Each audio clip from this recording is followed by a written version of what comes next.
বাংলায় আপনাদের স্বাগত। সঙ্গে রয়েছে আমি শিল্পা। চোখ রাখবো জেলার সারাদিনের খবরের দিকে।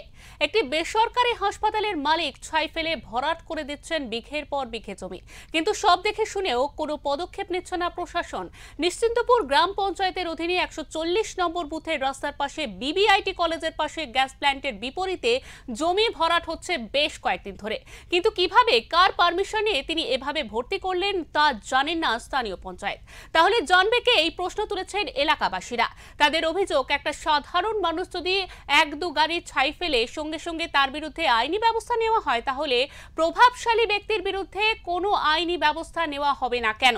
পঞ্চায়েত প্রধানের বক্তব্য, পঞ্চায়েত পারমিশন না দিলে জেলা পরিষদ থেকে তো পারমিশন করিয়ে নিতে পারে, এতে আমাদের কোনো হাত থাকে না।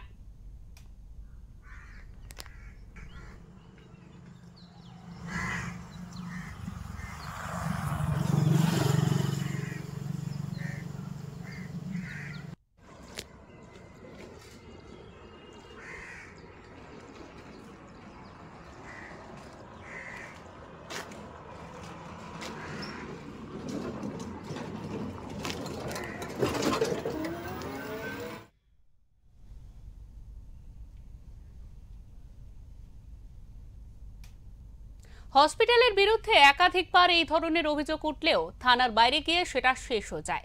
প্রশাসন যথেষ্ট তৎপরতার সঙ্গে বিষয়টি মিটমাট করিয়ে দেয়। এখন দেখার বিষয়, তাহলে কি এক্ষেত্রেও এভাবেই বিষয়টি ধামাচাপা পড়ে যাবে? গ্যাস ফ্যাক্টরি, যে গ্যাস ফ্যাক্টরি গত কয়েকদিন আগে এখানে একটা বিশাল গ্যাস প্ল্যান্টে ইউনিয়ন সংক্রান্ত ব্যাপারে ঝামেলা, সেই গ্যাস প্ল্যান্টের ঠিক অপোজিট সাইডে একটা জমি আছে। ঠিক যে জমিতে প্রকাশ্যে দিনের বেলায় আলোতে শয়ে শয়ে গাড়ি ছাই ছাইতে ভর্তি করা হচ্ছে। প্রশাসন জানে না, স্থানীয় সদস্য জানে না, পঞ্চায়েত প্রধান জানে না, তাহলে জানবে কে, খোঁজ নেবে কে, দায়িত্বটা কার?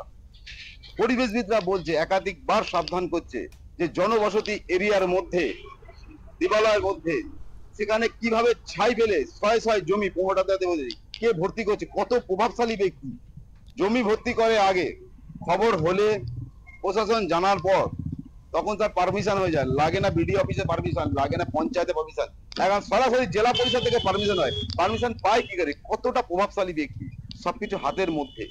এখানে শুধু এখানেই নয়, একাধিক জায়গায় এই বেসরকারি প্রতিষ্ঠান একাধিক জায়গায় জমি কেনেন এবং জমি ডেভেলপমেন্টের চার্জ পর্যন্ত করা হয় না। যখন জানানো হয় তারপর নড়ে চড়ে বসে প্রশাসন। একটাই উত্তর, আমরা জানি না, দেখতে পাই না। অথচ দিনের বেলায় প্রকাশ্যে শয়ে শয়ে সিএসসি ডাম্পারের ছাই, যেটা পরিবেশের জন্য মারাত্মক।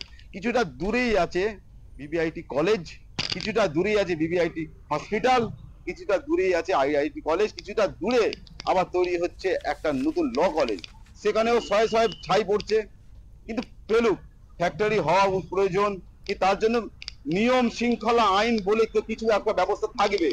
যদি একটা সাধারণ মানুষ এক দু গাড়ি ছাই ফেলা হয়, সঙ্গে সঙ্গে প্রশাসন তৎপরতার সঙ্গে লিখিত আকারে তাকে তুলে অ্যারেস্ট করে নিয়ে যাওয়া হয়, জেসিবি লাগিয়ে মাল তুলতে হয়, সাধারণ মানুষ করতে পারে না। কিন্তু যখন ব্যবসাদার, একটা পেশাদার ব্যবসাদার যখন সেই মাল ফেলে, কারোর পারমিশন কি লাগে না?